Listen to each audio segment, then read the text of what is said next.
Okay. So it's the solstice today. It's the shortest day. So let's have a gentle short session to celebrate. So it's, the year winds down, and so do we inside. It's what a lot of people don't realize. You can't keep up your summer routine when the winter comes. So a lot of my students are sick.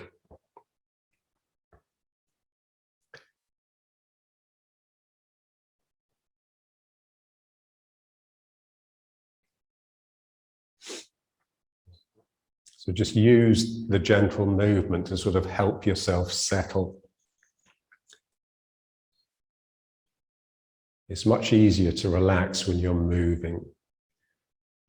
The body loves to move and the mind loves to be still.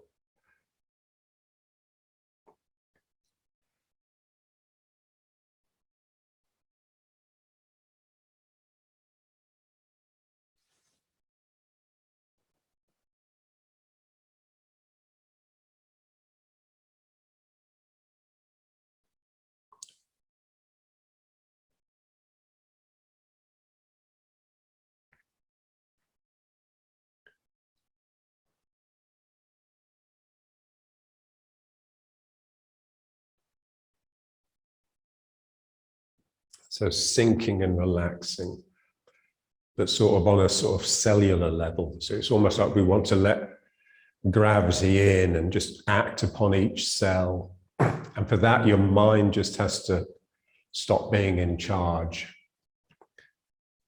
So the mind takes a back seat.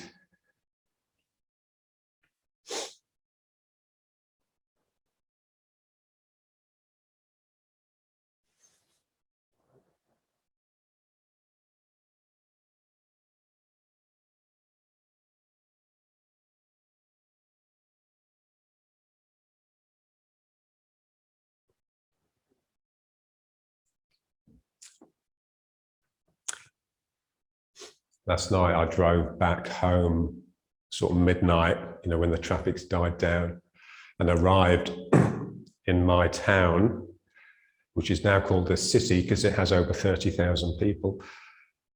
And there was a power cut, so everything was complete darkness. So I came in and just lit a couple of candles and sat down to meditate before I went to bed. And it always strikes me when the power goes, just how still the place is. And it's just so easy. I mean, my mind just wanted to be quiet. I just sat there, and then there was a point, like half an hour in, when I just noticed like the little red light on the switch on the wall came on, and suddenly there was a fizz. There was like a fizz in the air, and this started up again a little bit. So there's something about electricity, the circulation of electricity around the house and the buzz of all those Wi-Fi signals clogging the air that makes it almost impossible to just do anything spiritual. Any sort of quietening of the mind.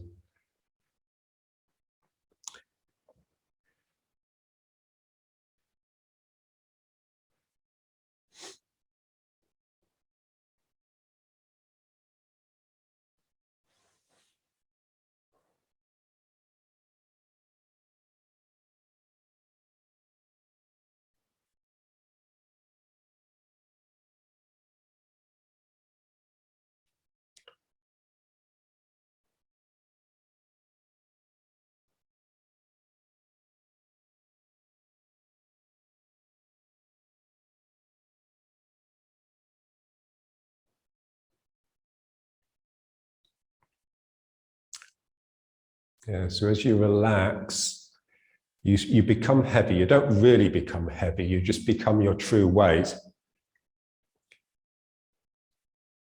And you just you feel your inertia, your reluctance to move. So in order to move yourself, you really have to make an effort. You really need, and it's best if you feel the mechanics of it. So if you want your body to move in one direction, you have to push in the other direction.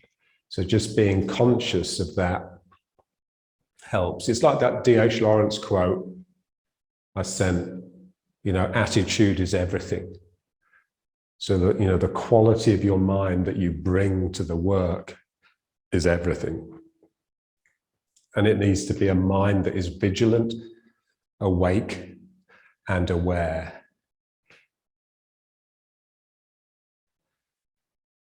So every time you move, you're moving against a subtle resistance. It's almost like there's a river flowing in this direction, and I have to squeeze against it. And in order to do that, I really need to get into the leg so that I can use it from the ground.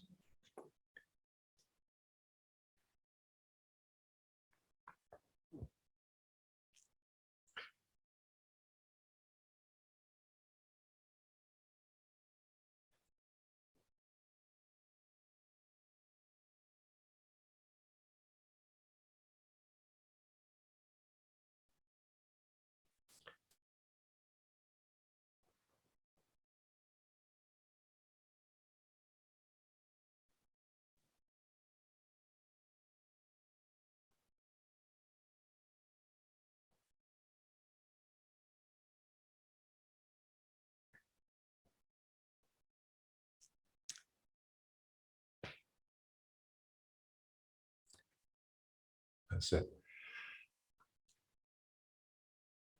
And the reason we relax and sink is, to develop the correct sort of strength, this sort of soft strength.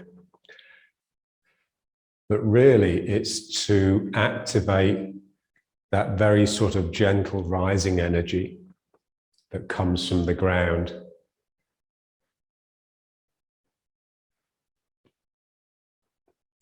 John used to sort of liken it to a mist, like a mist that rises.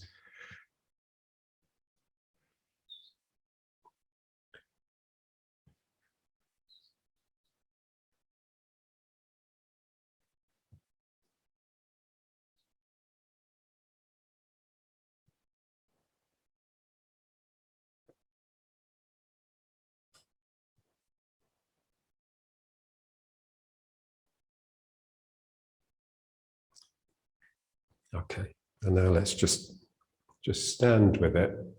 So it should have that sort of almost like a liquid, dripping, melting softness.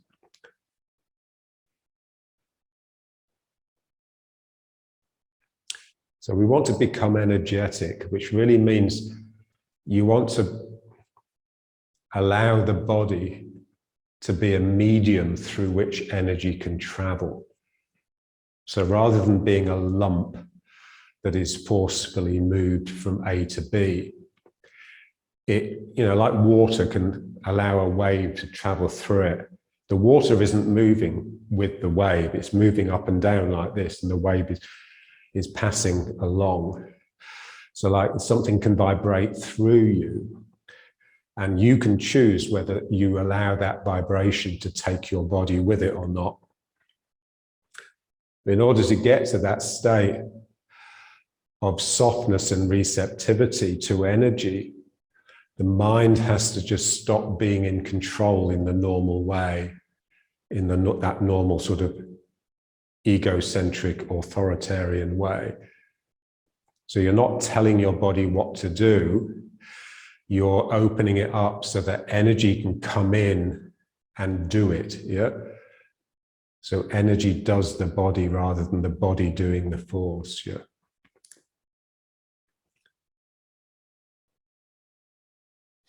And now just with the breathing, so let's just try this one.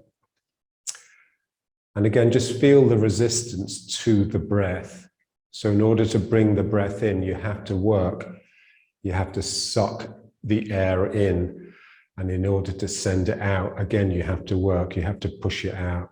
So just feel the resistance within the nostrils to the air passing through. The resistance is really important, just to feel it.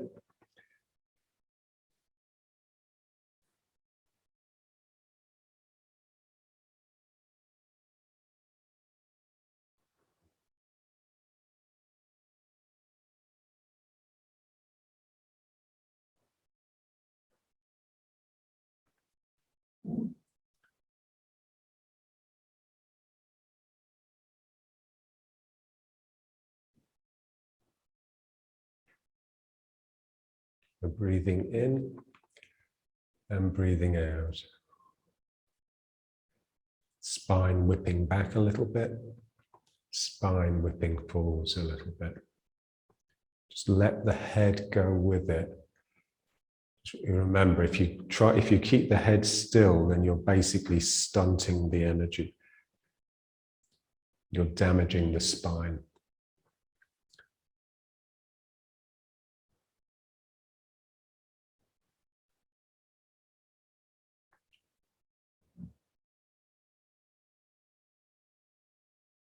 And just feel your spine. So you hold on to the spine from the ground at the sacrum, obviously. And above the sacrum rises the spinal column and the head. And below the sacrum, you've got your little coccyx. So you want the feeling the same thing is happening in the spine and the coccyx. So here the spine is leaning back a little bit. And the feeling is that your little tailbone is branching back like that, is sticking back as well. And then when you bring the hands in, you're leaning this way a bit, curling up, and the tailbone is coming under here. So what happens beneath the sacrum is basically the same as what happens above it. And you need that freedom in the coccyx. Otherwise, it doesn't manifest in the spine properly. So you can just imagine you have a tail like a cat's tail. And here it's coming between your legs pointing forwards. And here it's going back behind you and pointing backwards.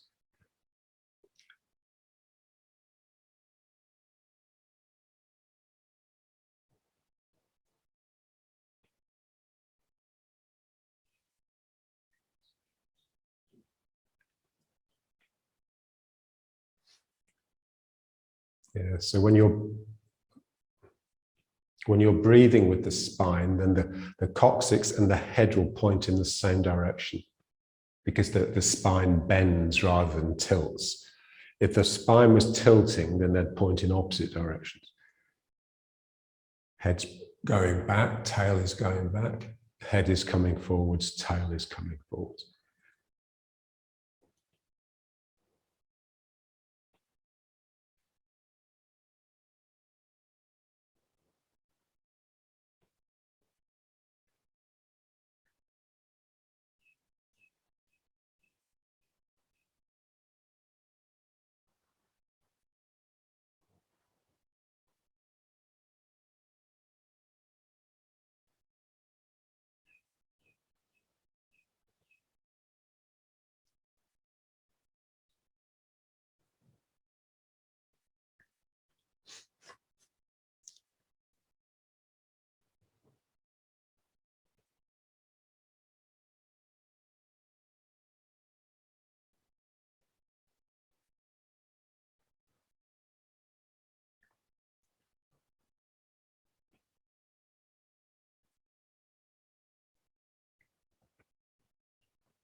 Yeah, so all of those things that we tend to stunt in order to allow the ego to have absolute control, those are the things we're just trying to wake up. So the little things, the vestigial things, the things we don't really think matter, you know, like your tail, like your little fingers, your little toes.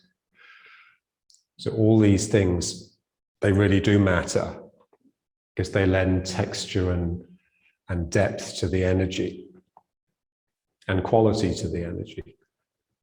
So without the tail, your rising energy just doesn't really have the brightness that it should have.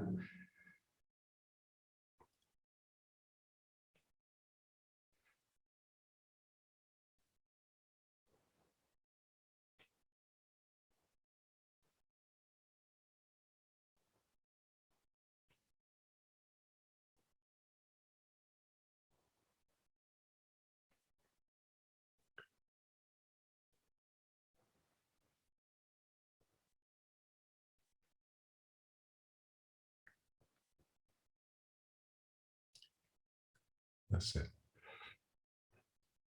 You know, and the hands and the feet, the fact that your hand is actually a bunch of 5 independent fingers, and the same with the foot. So there's real detail that we just want to reinstate.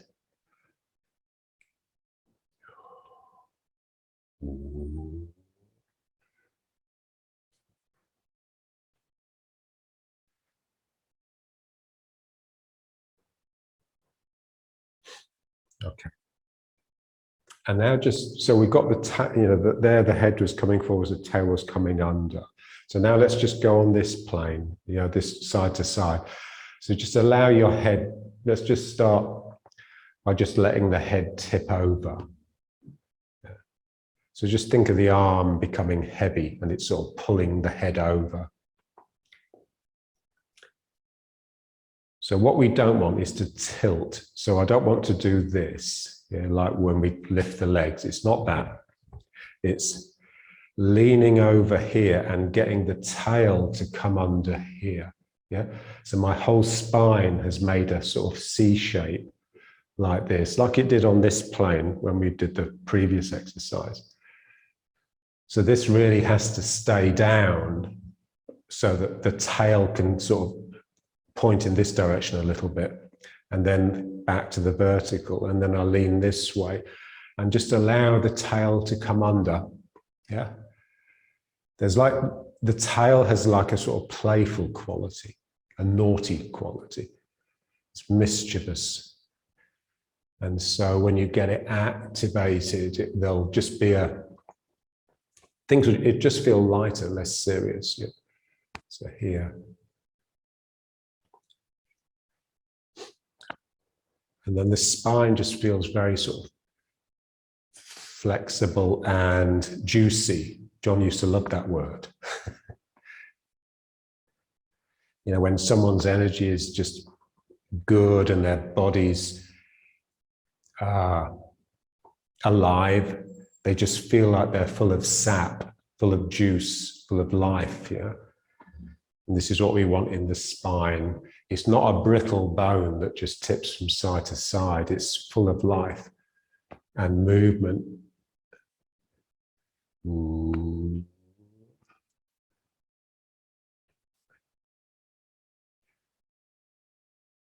Yeah. So the tail is connecting with this foot. It's not just my weight leaning over it. Nitsan used to work on this a lot. The tail actually pointing at the foot where you want your weight to be. So it's not enough just to get the center of gravity over it. The end of the spine needs to be pointing at it. So 1, and just see how much you can bend, just how much that spine can really.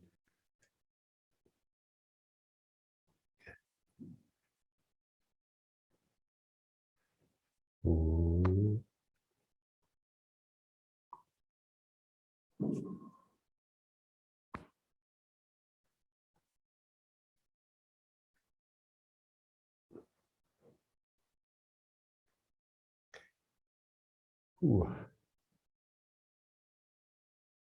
Yeah, so there's a certain mind that gets this to happen, but then there's a different mind that gets this to happen. Yeah. And this is almost subversive, the tail. Yeah, it's almost undermining what's happening above it. This is the quality that we want. Yeah. So much like like deconstruction, where you find that the dominant majority quality has this subversive element that's always trying to sort of shake it up. It's always there's something always rocking the boat, if you like, if you let it. So this is coming under, so here.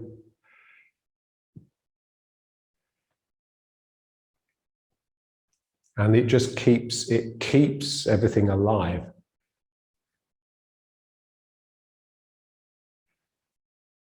And energetic and sort of vibrating in the right way.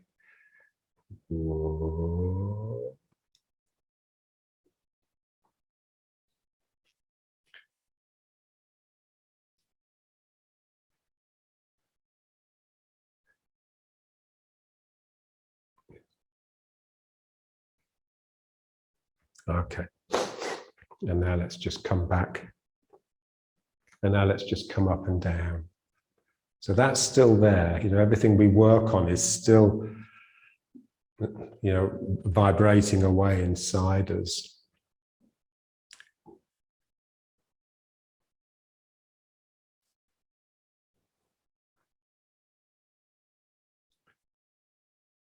So just beckoning that mist. So remember, what actually activates it is the sinking. It's your body going down that activates this mist.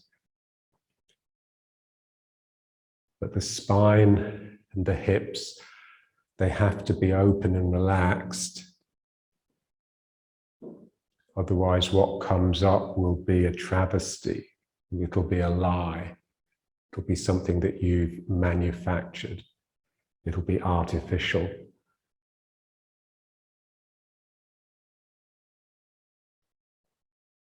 That's it.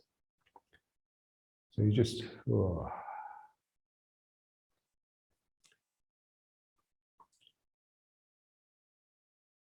So just sinking just a little.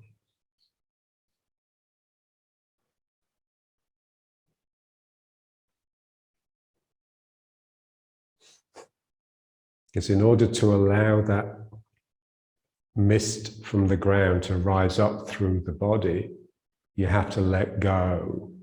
And it's basically the same letting go that you affect in order to get the body to sink. It's not quite the same, but almost. Because sometimes it doesn't work, You have to sort of really be quiet as well. So it's like vigilance. It's like you're really quiet because you have to listen for something. Yeah? You want to hear that pin drop. So, wow.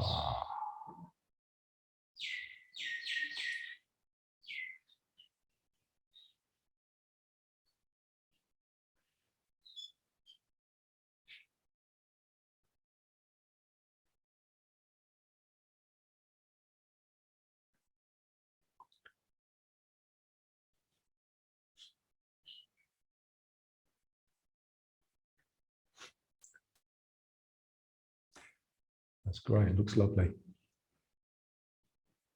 And it's like the quieter your environment, the finer the pin that you will hear dropping. So this is the thing with when the electricity is on, it's like a buzz that you can't really hear, but it sort of clogs things up. And when it's not there, there's so much more you can sense.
And now let's just make the circuit, but do it the other way than we normally do. So bring it up, all the way up and out and down. Yeah, so we normally go the other way, but this, if anything, this is more interesting.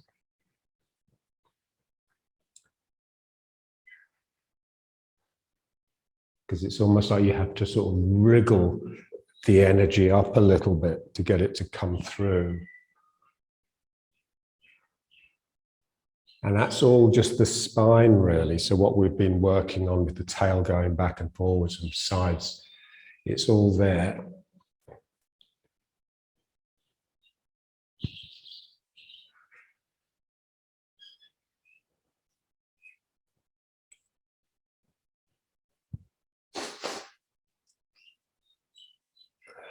Almost like you're trying to wriggle out of your clothes and just let them drop all around you. Ooh.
Years ago, I was asked to teach, like, I think it was a 6-week Tai Chi course at a sports centre near the Barbican. It's a really posh sports centre. And they already had like karate and judo and everything. And I said to the guy, you know, why do you want Tai Chi? He says, I want you to put the art back into martial art. Yeah. So this is like, it's sort of artistic, you know, it's like it's expressive. The energy that comes up is basically just you expressing yourself.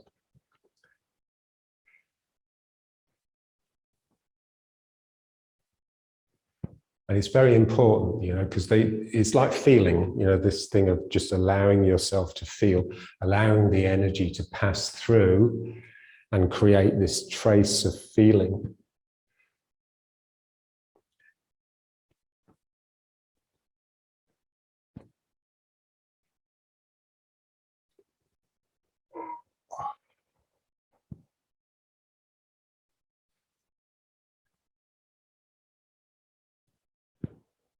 Okay, and now let's just reverse it. So now just the gentle ones. This is more like a rain, just a gentle rain that's just pouring over you, but also through you.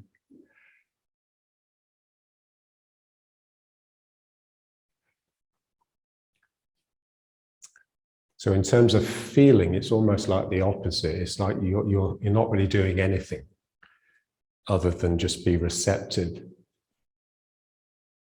to this descending energy. But we really want to feel how, you know, the yin and the yang belong together. If you only have one, you have a much reduced system.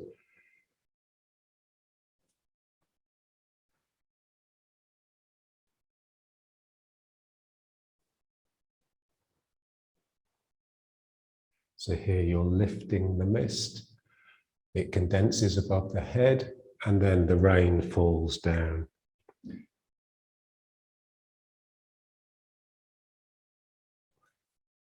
So it's lovely doing these exercises, you know, outside amongst trees, because you just use your imagination to really go over the trees and just bring that energy into the body, yeah.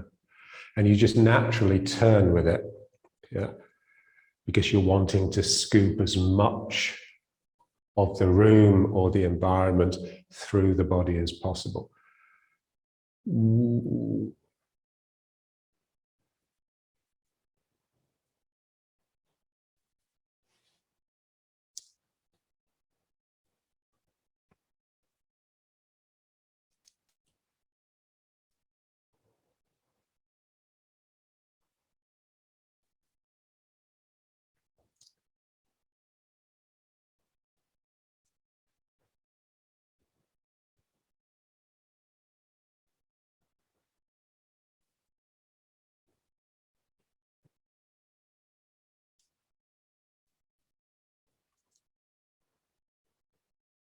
That's it.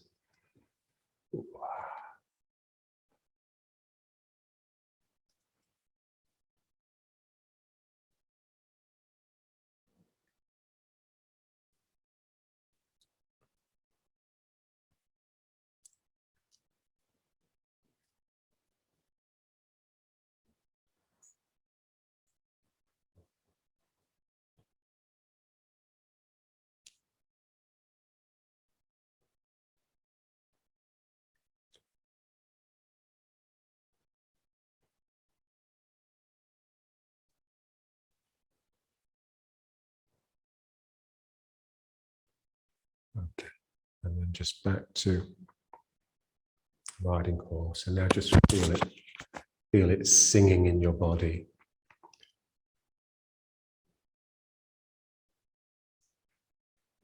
Feel the song in the heart. That's what John used to say often.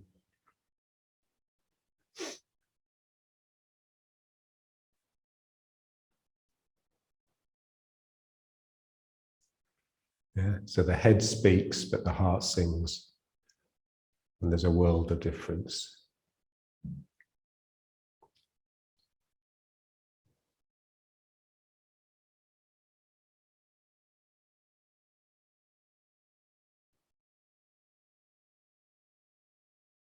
So the energy in the room is just swirling around you because you've set up all these currents with your movements.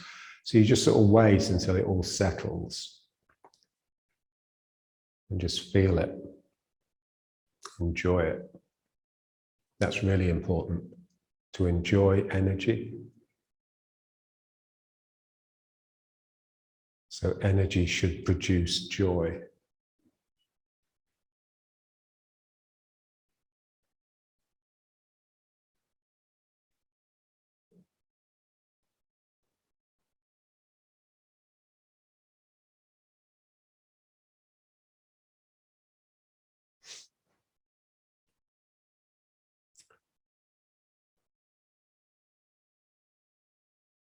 Okay, and then let's just turn. So just turning into bow and arrow. Yeah.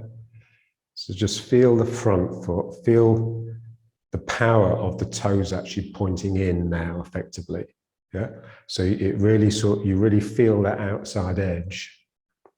It's like a buttress. It's like something that you're sort of leaning against. And this leg is actually squeezing through you. Yeah? So the back leg is making this happen. Yeah? And the front leg is just support. Yeah? So now you've got the yielding, so this spine bending this way from the front leg, and you've got the attacking, the spine going this way from the back leg. And you just want to feel it.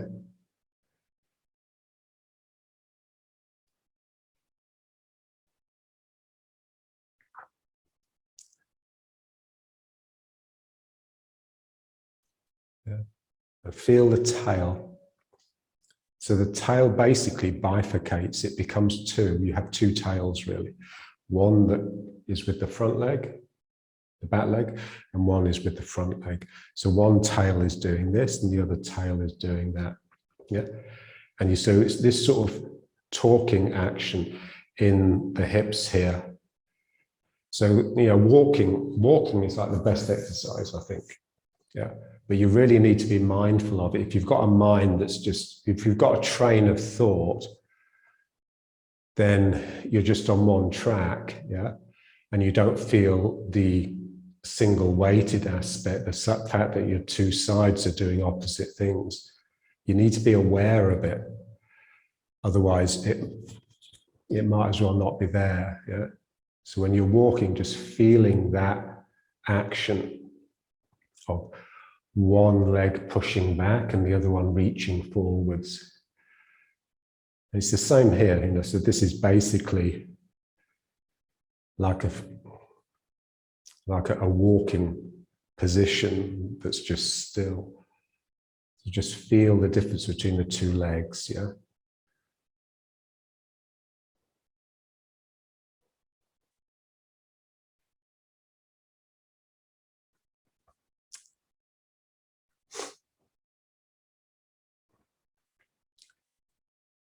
Yeah, so the difficulty when we're still is to keep it alive, to keep it moving, really, so to keep it active. Because the two aspects that are sort of in balance tend to sort of come together and then just become one lump. Yeah. And it's the space between the two things where the energy, where the spirit, where the interesting energy will actually manifest. So we're using the mind just to sort of expand and keep the components separated just a little bit so that they can communicate together rather than just cling to each other fearfully. Ooh. And then just let it come back to the front and just hold it for a few seconds just to let it sort of settle into riding horse. Yeah. So there's something fundamentally depressive about riding horse because it's all yielding, it's all this, yeah. And yielding is depressing in a way, in a good way, yeah. And now just turn this side, yeah. And just feel you're pushing against that outside edge, yeah. So like you're anchoring in that leg, and this is just, ooh, it's just branching back, but it's not just the foot that's doing that, it's the hip, yeah? So, you know, the body is a collection, it's a multiplicity of lots of different things, and we want all those things to have a degree of independence, yeah? So each bone is reaching down in this direction as well. Yeah, so the hip is going down, the knee is going down, the ankle, yeah, in order to get the other end of the bone to come this way. Yeah.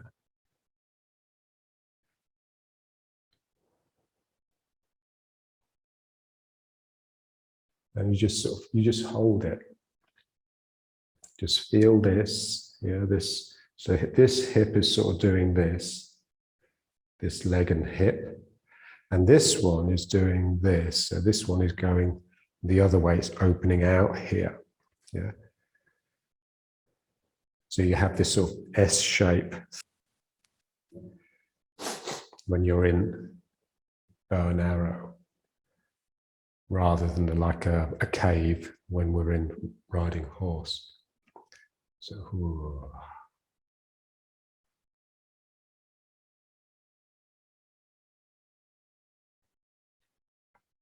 And just feel it. If you want to renew the upsurge from the back leg, you basically have to release down into it a bit more.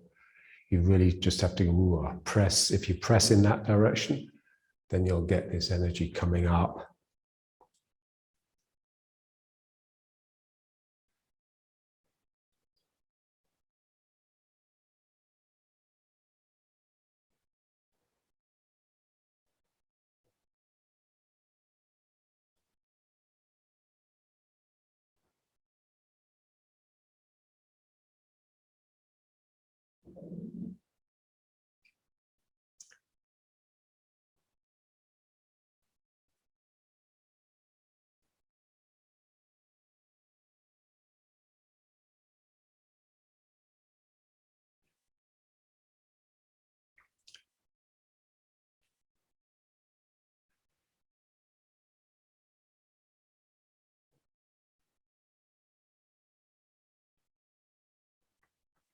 And then just let it come back to the front.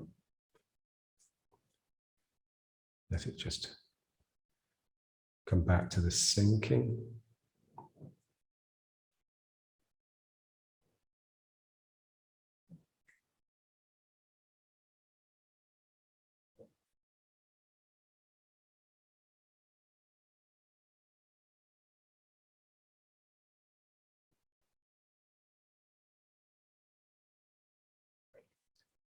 And now let's just try turning this way and just holding it for just a few seconds.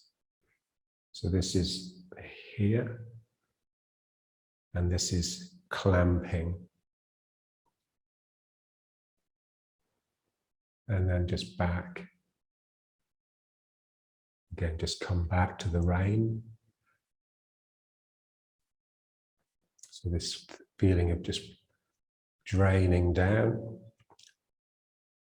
And then just this side, and just feel as soon as you're in a posture of, where you've got the two things happening side by side, the up and the down, suddenly you're charged up. It's like someone's turned on a light.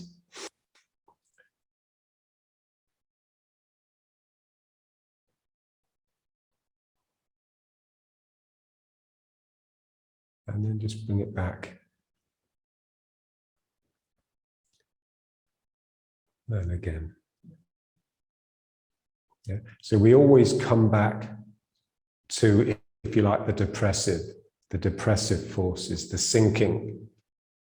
Because what tends to happen is we're so used to our upward and outwardness coming from the ego, coming from a sense of self. Yeah? And we want it just to be pure energy, pure spirit. So it delights us more than anyone, when we feel this upsurge of energy just coming up. But very quickly, the mind starts to try and make a profit from it. The mind's like the big capitalist, really. It just sees something and thinks, oh, how can I get an advantage from that? Yeah. And so slowly this will start to sort of take a shape, the shape of you. And so that's when it starts to get boring, and then you just bring it back here and just let that wash through you with this depressive sinking.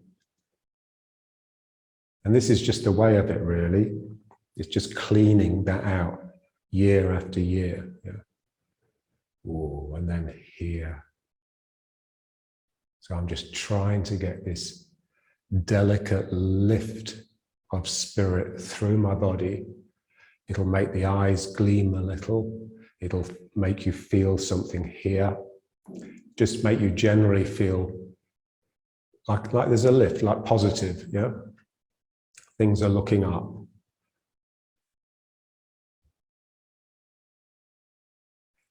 And how long can you just keep it delicate and moving and creative, yeah? Before it becomes frozen into what you want it to be. And then you just release it back and just come back to this.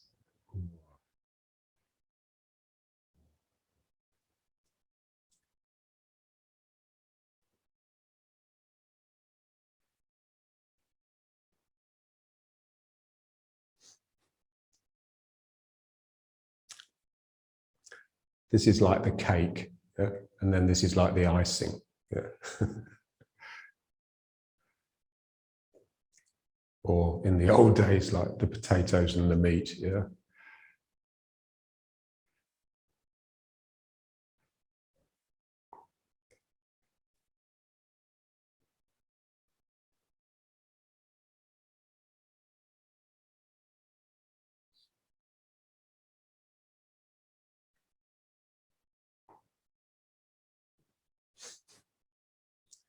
Yeah, so coming back to the cushion, coming back to riding horse, back to the work, there's a sense of, oh, not this again.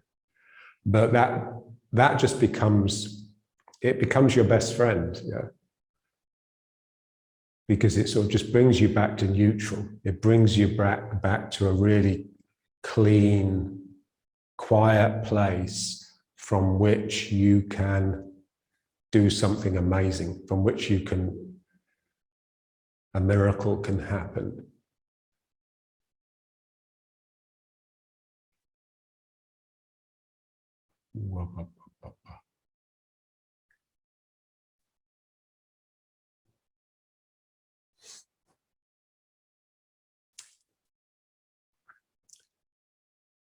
Yeah, and that's all it is, really. I mean, life is no more than that.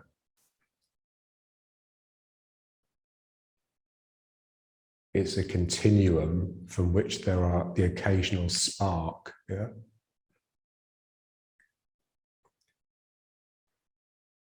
And if you only want sparks, then you're going to be disappointed. Yeah. You have to fall in love with the continuum.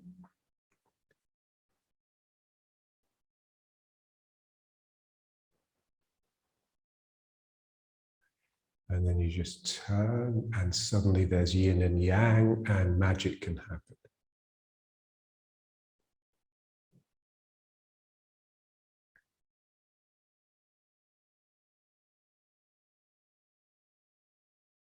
And then we don't want to overdo it, so we just bring it back.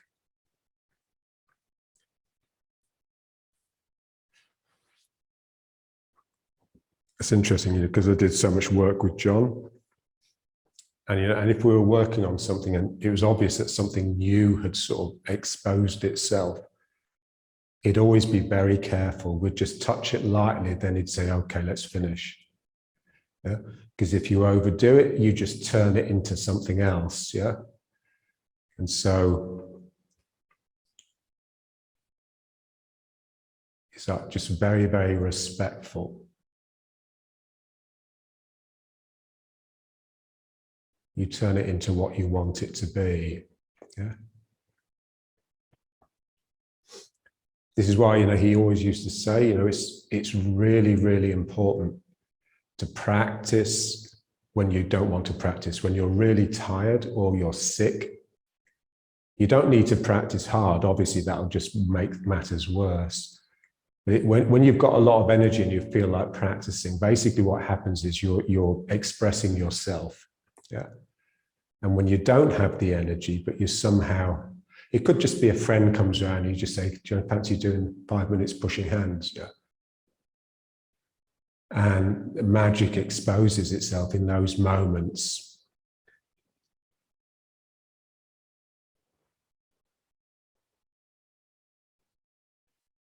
You used to have a great saying, tiredness is no excuse. Yeah. And then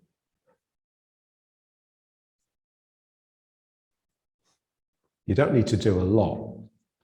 You can just do like a few postures of the form.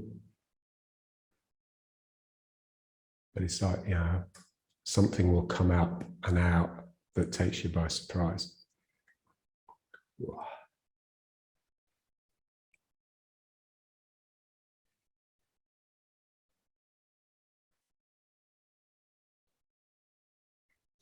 Yeah.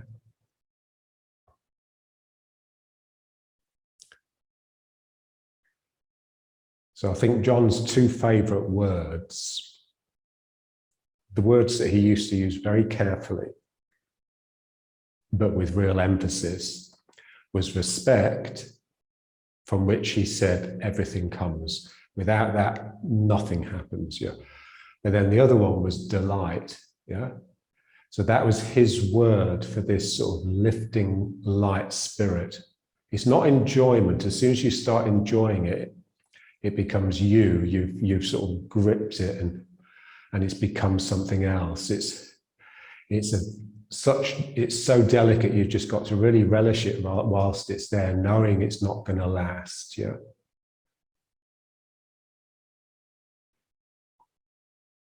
And then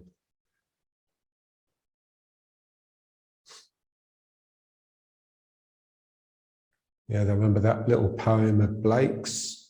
He who pulls to himself a joy does that winged life destroy, but he who kisses the joy as it flies lives in eternity's sunrise. Yeah. Whoa. And now let's just turn, but it's there.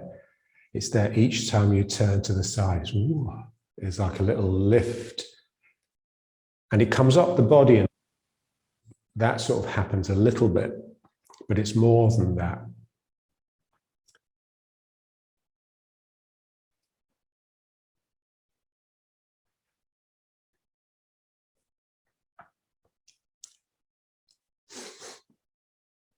It's worth reading that D.H. Lawrence quote. It comes from a little essay he wrote called Pan in America, which was in a collection of posthumous essays, a book called Fix, and it's just worth reading it.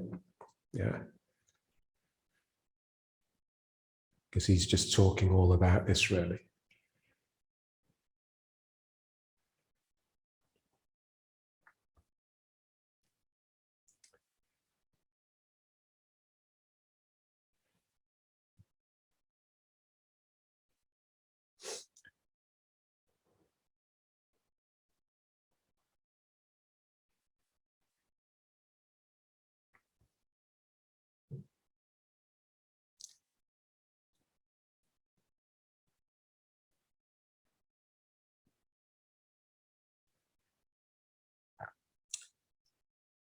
And vigilant, just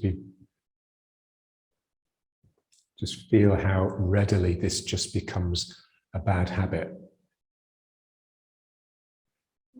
So to hold that back so that spirit can manifest is actually, that's the work, really.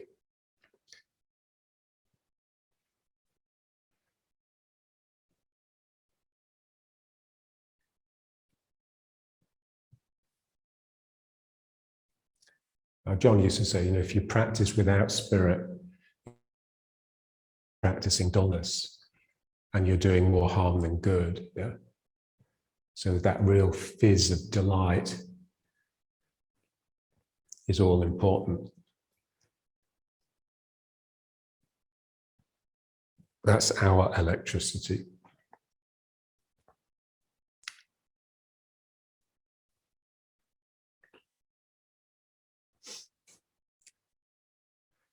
Electricity in Hebrew is hashmal, which is a beautiful word, much nicer than electricity.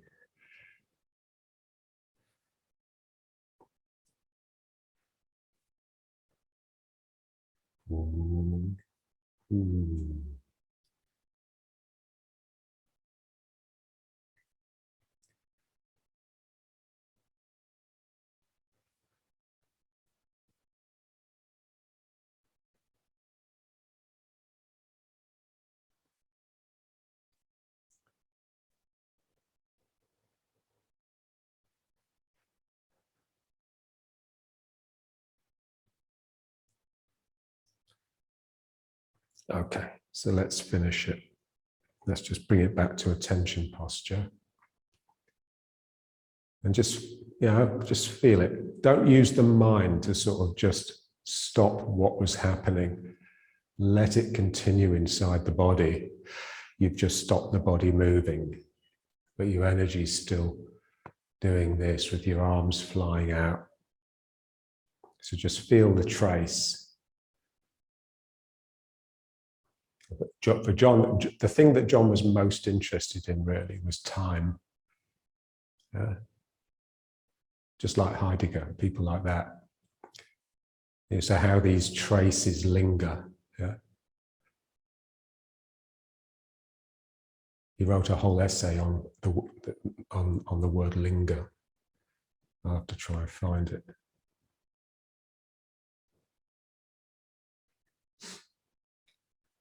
And like that Byung-Chul Han, the Korean German philosopher, wrote a beautiful book called The Scent of Time. Scent as in SC, the smell. The Scent of Time, an essay on the art of lingering. Yeah.